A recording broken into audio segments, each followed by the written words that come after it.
Hello all of you, welcome back to my channel. मैं आज आप लोगों के लिए लेकर आ चुकी हूँ एक कलेक्टिव रीडिंग जिसका टॉपिक रहने वाला है कि इस वक्त आपको क्या जानने की ज़रूरत है। ओके, आपकी करंट सिचुएशन के रिगार्डिंग आपको क्या जानने की ज़रूरत है, the messages you need right now, और क्या गाइडेंस आपके लिए है। ओके, ये रीडिंग जनरल है, कलेक्टिव है और ये एक तरह से फ्यूचर प्रेडिक्शन है। ओके, और ये जनरल रीडिंग है, कलेक्टिव है, सभी ज़ोडिएक साइंस के लिए है, हर उम्र के व्यक्ति के लिए है, टाइमलेस है। आप जब भी इस वीडियो तक पहुंचे हैं, जब भी इस वीडियो को देख रहे हैं, यह तभी आपके साथ रेजोनेट करेगा, फिर चाहे आप इस वीडियो तक कितने भी समय बाद क्यों ना पहुंचे। ओके, और क्योंकि एक जनरल रीडिंग है और इसमें सभी के लिए मैसेजेस हैं, तो ज़बरदस्ती अपने आप को रीडिंग में फिट इन करने की कोशिश मत कीजिएगा। जितना आपके साथ रेजोनेट होता है उतना ही एक्सेप्ट कीजिएगा। ओके, चलिए स्टार्ट करते हैं। Messages you need right now, messages for your future and guidance.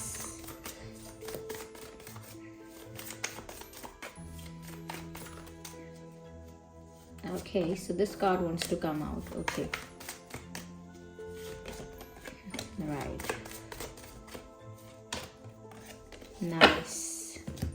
Look, the first and foremost thing is that कि सबसे ज़रूरी यहाँ पर ये है व्यूअर्स कि आप जो हैं, आपको ना करेज, अपना करेज, अपनी पावर, अपनी स्ट्रेंथ को लूज़ नहीं करना है। नो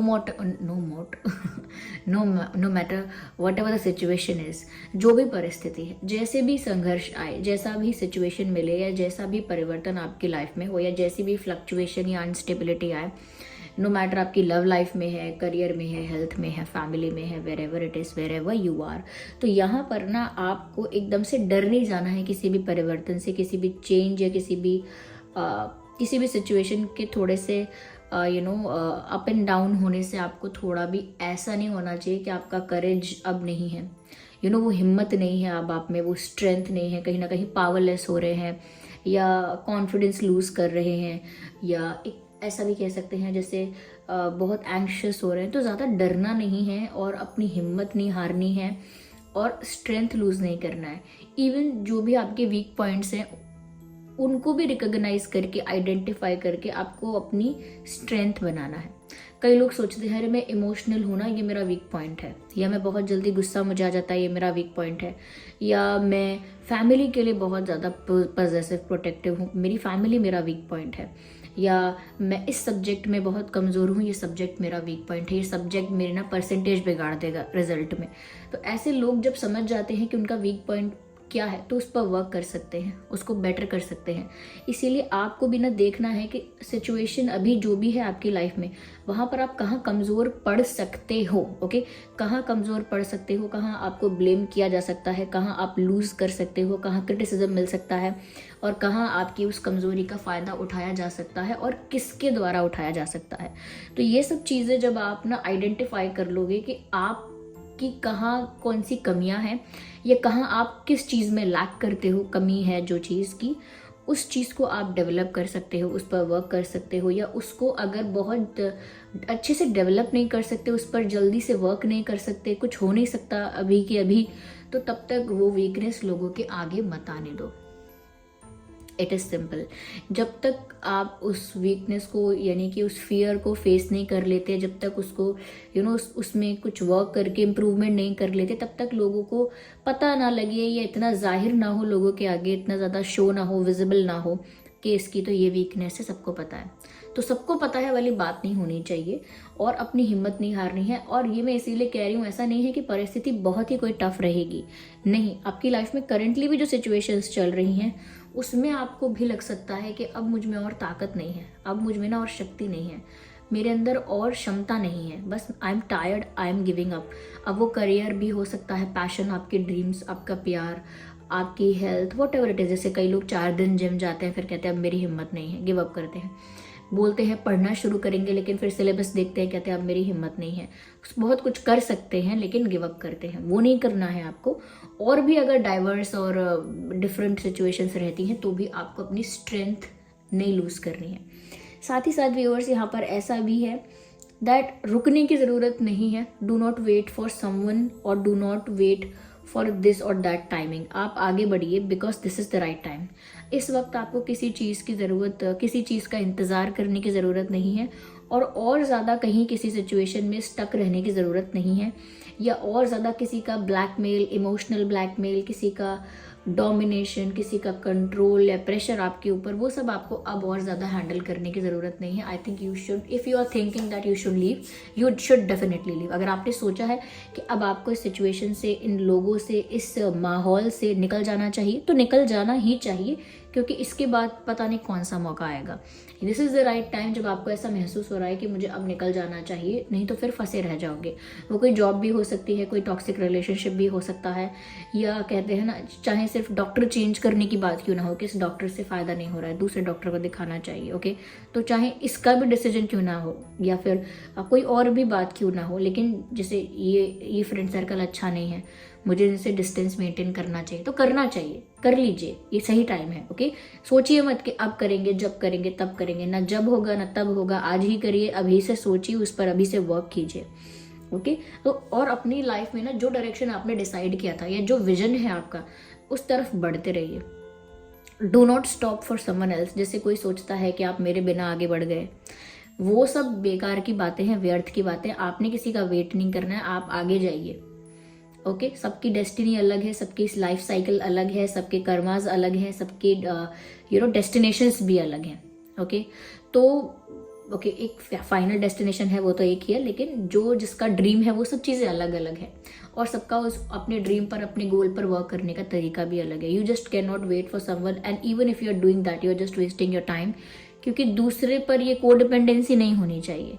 तो अगर प्यार में किसी का वेट कर रहे हैं कि वो आएगा, आएगी, आप वेट कर रहे हैं, वो वेट आप अपने दिमाग से छोड़ दीजिए। किसी को आना है तो वो आएगा, आप अपना कार्य करिए जो करना है आपको, ठीक है। या और भी किसी और पल का इंतज़ार मत करिए, यानी कि रुकने के लिए यहाँ पर आपको मना किया जा रहा है।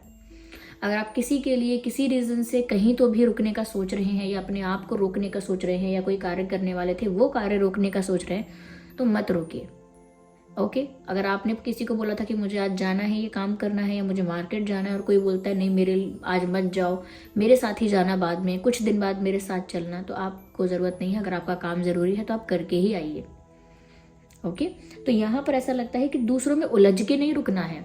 कई बार ऐसा होता है, लोग बहुत ज़्यादा पैशनेट भी होते हैं, डेडिकेटेड भी होते हैं, बहुत ज़्यादा कहीं ना कहीं एनर्जेटिक और मोटिवेटेड भी होते हैं, और बहुत कहीं ना कहीं उनके अंदर कैपेसिटी भी होती है, लेकिन क्योंकि सिचुएशंस उनको उलझा देती हैं, वो भी उलझ जाते हैं। कोई इमोशनली उलझता है, कोई फाइनेंशियली उलझता है, कोई फ्रेंडशिप की वजह से उलझता है, कई लोग डर की वजह से यहाँ वहाँ उलझ जाते हैं, कई लोग गॉसिप्स, रूमर्स या pressure, what ever it is, लोग रुक जाते हैं। आपको रुकना नहीं है। गो। ऐसा भी लग रहा है व्यूअर्स कि आपकी लाइफ में ट्रैवल हो सकता है, जल्दी ही ट्रैवल हो सकता है, या तो कोई आपसे मिलने आ रहा है, ये हो सकता है आपकी लाइफ में आ रहा है, या आपसे मिलने आ रहा है, या आप कहीं जा रहे हैं, आपकी तरफ से भी ये मूवमेंट या ट्रैवलिंग हो सकती है। सडनली भी प्लान बन सकता है, और ऐसा भी हो सकता है बहुत दिनों से प्लान बना रहे थे और अब उसे इम्प्लीमेंट करेंगे, अब जाएंगे।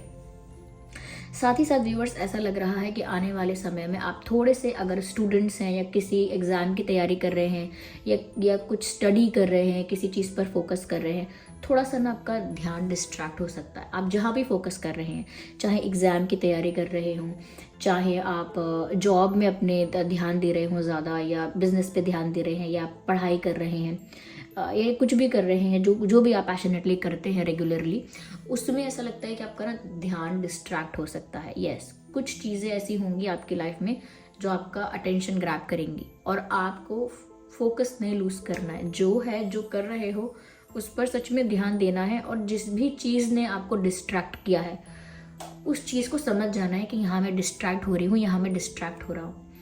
कभी कभी डिस्ट्रैक्शन को लोग नहीं समझते, कहते हैं हाँ थोड़ा सा मन बहलाना है, थोड़ा सा ना अपना माइंड रिलैक्स करना है, मैं बोर हो गया हूँ, थोड़ा सा मुझे चिल करना है, ऐसे ऐसे करके अपने डिस्ट्रैक्शन को बढ़ावा देते हैं। ठीक है, तो आप अपने डिस्ट्रैक्शन को बढ़ावा ना दें। जो भी आप कार्य कर रहे हैं और जिस लगन से पहले से कर रहे थे उस लगन से करिए, या जिस लगन से करने का प्लान किया था उस लगन से ही करिए। डिस्ट्रैक्ट मत होइए, क्योंकि डिस्ट्रैक्ट करने के लिए लोग भी आएंगे, और आई डोंट नो कैसे कैसे सिचुएशंस आएंगे जहाँ पर आपको आपके पथ से पथभ्रष्ट किया जाएगा। पथभ्रष्ट यानी आप जहाँ जा रहे थे, सही दिशा में जा रहे थे, उस दिशा से आपकी डायरेक्शन को चेंज करा जाएगा, डाइवर्ट किया जाएगा, और उससे क्या होगा, अपनी डेस्टिनेशन तक तो पहुंचेंगे ही नहीं, कहाँ पहुंचेंगे ये भी नहीं पता, तो वो नहीं होना चाहिए। ठीक है, ये बात यहाँ पर आपके लिए कही गई है। ये देखिए, ऐसा नहीं है कि लव लाइफ के लिए कही गई, ये जो मैसेजेस आए हैं ये ओवरऑल अप्लाई होते हैं। अब आपके लव लाइफ में ये चीज़ें ज़्यादा रिलेटेबल लग रही हैं तो लव लाइफ के लिए है, या करियर, या वेर एवर, ओके, जहाँ के लिए भी आपको ये ज़्यादा रिलेट करते हैं मैसेजेस, ये वहीं के लिए हैं, ये मैसेजेस उसी सिचुएशन के लिए है। तो यहाँ पर ना व्यूअर्स, आपको पुश किया जा रहा है, ऐसा लग रहा है यूनिवर्स ना आपको पुश कर रहे हैं आगे बढ़ने के लिए, हिम्मत ना हारने के लिए, फोकस करने के लिए, या अपने बारे में इस वक्त सोचने के लिए। और अपने बारे में सोचने का मतलब ये नहीं कि स्वार्थ से सोचना है कि हम स्वार्थी हैं और सिर्फ अपना भला चाहते हैं, नहीं। दूसरे की भी भलाई इसी में है कि किसी तरह की कोडिपेंडेंसी ना हो, दूसरे की भी भलाई इसी में है कि ये ऐसा बंधन ना हो, ऐसा रिस्ट्रिक्शन वाला बंधन ना हो। दूसरा अगर कोई डोमिनेट करता है, इमोशनली ब्लैकमेल करता है, या tough situations, challenging situations create कर देता है, उसकी भी भलाई इसी में है कि वो ऐसी चीज़ों में अपना टाइम ना वेस्ट करके अपने ऊपर वर्क करे। तो इसीलिए ऐसा नहीं है कि स्वार्थी होने का यहाँ पर कोई ऐसी बात है कि अपना ही सोचना है, दुनिया जाए भाड़ में, ऐसा नहीं है। आपको सिर्फ स्ट्रेट फॉरवर्ड होने की ज़रूरत है। इन शॉर्ट मैं कहूँगी इस वक्त ना आपको थोड़ा स्ट्रेट फॉरवर्ड होने की बहुत ज़्यादा ज़रूरत है। ओके, अगर आप कॉन्फिडेंस लूज़ नहीं करते हैं, थोड़ा हिम्मत बना के रखते हैं, और चाहे सिचुएशन को फेस करना पड़े फेस करते हैं, लेकिन अपना स्ट्रेंथ लूज़ नहीं करते हैं, तो मैं आपको ये बात यहाँ पर बता सकती हूँ कि बड़ी से बड़ी सिचुएशन को यूँ चुटकियों में हैंडल कर लेंगे, चुटकियों में हैंडल कर लेंगे। That's true. It is just that कि आपको अपने मेंटली अपने आप को बना के रखना है, मेंटेन करके, प्रिपेयर करके।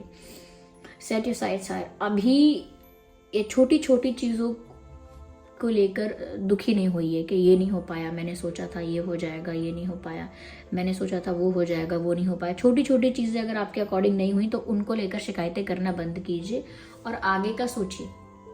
आगे का एज एन ऐसा नहीं कि ख्यालों में, भविष्य के ख्यालों में खो जाए। आगे का मतलब थोड़ा फ्यूचरिस्टिक, थोड़ा विजनरी रहिए कि ये सब जो हो रहा है इससे परिणाम आगे का क्या आएगा। छोटी छोटी परिस्थितियों में कमी मत निकालिए, छोटी छोटी बातों में कमी मत निकालिए, आगे जाके वो क्या रिजल्ट आपको दे रही हैं उस बारे में सोचिए। जैसे सपोज किसी बच्चे ने अपना जीवन बड़ा ही ऐशो आराम से और बहुत ही कंफर्ट के साथ जीवन जिया है, कोई तकलीफ ही नहीं हुई, माँ बाप ने कोई तकलीफ होने ही नहीं दी। पर कोई बच्चा ऐसा है जिसने बचपन में स्ट्रगल भी देखा है, फाइनेंशियल स्ट्रगल भी देखा है, घर में कलेश कलह देखा है, हेल्थ इश्यूज देखे हैं, ओके, और और भी अप्स एंड डाउन्स उसने अपनी आंखों से देखे हैं, ओके, और उसने ऐसा समय भी देखा होगा जो जहाँ पर उसकी इच्छाएं भी पूरी नहीं हुई होंगी, जैसे बच्चों की जिद होती है वो पूरी नहीं हुई होगी। तो दोनों ही बड़े हो रहे हैं, दोनों ही बच्चे आगे बढ़ रहे हैं। इट इज़ जस्ट दैट कि जो अगर इंसान छोटी छोटी चीज़ों की शिकायत करेगा, मेरे साथ ये हुआ, मेरी ये जिद पूरी नहीं की जाती थी, मेरे घर वाले ऐसे थे वैसे थे, सिचुएशन ऐसी थी हमारी, इस तरह का प्रॉब्लम मुझे फेस करना पड़ा था, तो वो छोटी छोटी चीज़ों में प्रॉब्लम निकालता रहेगा ना। लेकिन जब बड़ा हो जाएगा और सच में एक स्टेबल पोजिशन पर पहुँचेगा तो कह पाएगा ना कि वो सब चीज़ें मेरे लिए एक अच्छा लेसन थी, उन सब चीज़ों से मैंने बहुत सीखा है। आज जो मैं हूँ उन सब चीज़ों को सीख के हूँ कि अब मैं किसी भी परिस्थिति में सर्वाइव कर सकती हूँ, because I know how the life is, कैसा है जीवन, कैसा होता है, मुझे अब पता है, इसीलिए I know how to handle it very well. लेकिन दूसरे लोग जो होते हैं वो एक इस तरह के कंफर्टेबल इन्वायरमेंट में होते हैं, उसमें उनकी गलती नहीं है, लेकिन वो हमेशा से रहे होते हैं कि वो उसके यूज्ड टू होते हैं। उनको उस इन्वायरमेंट से बाहर निकलने के लिए कहा जाए तो वो नहीं कर सकते, बिल्कुल भी फ्लेक्सिबिलिटी उस समय नहीं होती है उनके अंदर, और वो बहुत रिजिड होते हैं कि ये चाहिए तो यही चाहिए, ऐसा ही तो ऐसा होना चाहिए। उनको बहुत मेंटल इश्यूज होते हैं, मेंटल इश्यूज एज इन कि वो बहुत जल्दी डिप्रेशन में जाते हैं, बहुत जल्दी उनको ये पैनिक अटैक्स, एंग्जाइटी, ये सब होता है। आई एम नॉट सेइंग सबके लिए होता है, लेकिन क्योंकि वो इतनी जल्दी डाइजेस्ट ही नहीं कर पा रहे हैं किसी बात को, क्योंकि वो कुछ भी ऐसा हो रहा है जो उनके कंफर्ट के बाहर है, वो उसको इतनी जल्दी रजिस्टर ही नहीं कर पा रहे हैं अपने माइंड में, और तो वो कैसे टैकल करेंगे चीज़ों को, नहीं कर पाते हैं। तो वो एक्सपीरियंस के बेसिस पर कभी कभी थोड़ा कम पड़ जाते हैं। तो जो भी इंसान कुछ भी झेल रहा है वो छोटी छोटी शिकायतें ना करके आगे रिजल्ट देखे कि अगर स्ट्रगल हुआ है, चैलेंजेस हुए हैं तो फ़ायदा भी क्या होगा, इससे मैं कैसा इंसान बनूंगा। ओके, तो वही बात है कि आपको परिस्थितियाँ कैसा बनाती हैं वो ज़्यादा ज़रूरी है, या फिर सिर्फ परिस्थितियाँ ही अच्छी रहे मेरी, ये ज़्यादा ज़रूरी है। आप सोचिए आप क्या बनेंगे, what will be the outcome, वो ज़्यादा ज़रूरी है। ओके, और रही बात सिचुएशंस की, तो व्यूअर्स सिचुएशंस तो कभी भी किसी के फेवर में नहीं हुई। ओके, आपको सिर्फ अपना मन अपने फेवर में करना होता है। ओके, ओके, लोग आपको बुरा बोल सकते हैं, ताने कसेंगे और क्या टॉन्ट करेंगे, और आपको हो सकता है बैक बिचिंग हो, गॉसिप्स हो, या हो सकता है एक अलग लेवल का भी क्रिटिसिज्म आपको सुनने को मिले, जैसे बैक बिचिंग वगैरह, ये सब भी हो सकता है। लेकिन ऐसे समय में ना आपको उस चीज़ पर विश्वास रखना है जो आपके साथ जन्म से है। ओके, जो क्वालिटीज़, जो कैरेक्टरिस्टिक्स, जो सब कुछ आपकी आत्मा जन्म से लेके आई है, उस चीज़ को ध्यान रखना है कि इस बात से कोई फ़र्क नहीं पड़ता कि कोई आपके बारे में क्या बोल रहा है। इस बात से आपकी लाइफ कितने परसेंट चेंज होगी वो भी आप ही डिसाइड करेंगे, कितने परसेंट अफेक्ट होगी वो भी आप ही डिसाइड करेंगे। अगर आप ही डिसाइड करेंगे कि मुझे इस बात पे गुस्सा करना है या नहीं करना, मुझे इस बात से रोना है कि नहीं रोना, मुझे इस बात के लिए हर्ट होना है कि नहीं होना, मुझे इस बात पे रिएक्ट करना है कि नहीं करना, मुझे इस बात का जवाब अब देना चाहिए कि नहीं देना चाहिए, क्या मुझे इनके प्रति कोई दुश्मनी अपने मन में रखनी है कि नहीं रखनी, क्या मुझे इनसे कोई बदला लेना है या नहीं लेना, ये सब अगर आप डिसाइड करके करने लगेंगे, यानी कि कॉन्शियसली करेंगे, तो बहुत ज़्यादा आप सही डिसीजन ले पाएंगे कि नहीं मुझे ये सब नहीं करना है। पर क्योंकि लोग इस चीज़ को डिसाइड करने का टाइम ही नहीं लेते, दे जस्ट डायरेक्टली रिएक्ट, बस उसी समय रिएक्ट करते, वैसे ही रिएक्ट करते जैसा सामने वाला रिएक्ट करवाना चाहता है, तो उसी वे में रिएक्ट करते। पर आपको ना उन्हीं क्वालिटीज़ पे विश्वास रखना है जो आपके साथ पहले से हैं, कि आप एक काम, स्टेबल, शांत और पीसफुल हैं, आप पहले से ही हैं। इसमें आप दूसरे लोगों को हस्तक्षेप करने की ज़रूरत है नहीं, आप जो हैं वो हैं। इसीलिए जो दूसरे कुछ भी कह रहे हैं, हो सकता है कि आपकी कमज़ोर परिस्थिति को देख कर कह रहे, मैंने कहा ना कुछ वीक पॉइंट्स लोग आपके नोटिस करेंगे, तो हो सकता है आपकी किसी कमज़ोर परिस्थिति को देखकर, आपकी किसी कमज़ोर परिस्थिति को देखकर आपका हास परिहास ऐसे मजाक उड़ाएं, ठीक है। और हो सकता है आपको ऐसा पात्र समझें हंसी का, लेकिन आपको उस वक्त अपने आप को संभालना है, ओके। क्योंकि ये तो समय सबकी लाइफ में आता है, सबकी लाइफ में आता है। जो लोग लाइफ में अच्छा कर रहे होते हैं उनके साथ तो ऐसा ज़रूर होता है कि लोग उनके पीछे पड़ जाते हैं। तो आपके साथ भी हो सकता है ये लोग fake friends, so called friends, fake well wishers हो सकते हैं, या ऐसे रिलेटिव्स हो सकते हैं, कलीग्स भी हो सकते हैं, एंड आई डोंट नो और कौन कौन हो सकता है। जो भी आपकी लाइफ में, उसमें से कई लोग हो सकते हैं। आपको ना पत्थर का बन जाना है, चिकना घड़ा बन जाना है, कोई कितना भी पानी डाले कोई असर नहीं। और पत्थर का बन जाना है यानी कि इतनी जल्दी कोई हर्ट ना कर पाए, इतनी जल्दी कोई आपके आंसू ना निकलवा दे या गुस्सा ना निकलवा दे। लोग सोचते हैं कि रोना ही एक वीकनेस हो गई कि हम रो दिए, नहीं। अगर इंसान जल्दी गुस्सा करता है वो भी बहुत बड़ी वीकनेस है, क्योंकि जो लोग जल्दी दुखी होते हैं उनसे इतने ज़्यादा अपराध होना मुश्किल है जितने कि ज़्यादा उनसे हो जाते हैं जो लोग जल्दी गुस्सा करते हैं। तो गुस्से में बहुत कुछ करते हैं, तोड़ फोड़ कर सकते हैं, गुस्से में किसी को इतना बुरा बोल सकते हैं कि वो रिश्ता कभी वापस जुड़ ही नहीं पाएगा। गुस्से में और सारी लिमिट्स क्रॉस हो जाती हैं, गुस्से में सारे बंधन, सारी मर्यादा सब खत्म हो जाती है। तो गुस्सा बड़े बड़े अपराध करवाता है। ठीक है, तो इन चीज़ों का ध्यान रखिएगा। आई होप ये रीडिंग हेल्पफुल रही, अगर नहीं भी रही है तो भी बता दीजिए, हेल्पफुल रही है तो भी बता दीजिए। और अगर आप नए हैं सब्सक्राइब करिए, बेल आइकन को प्रेस करना मत भूलिए। चलिए फिर मिलते हैं अगली रीडिंग में, तब तक के लिए bye bye family, take care.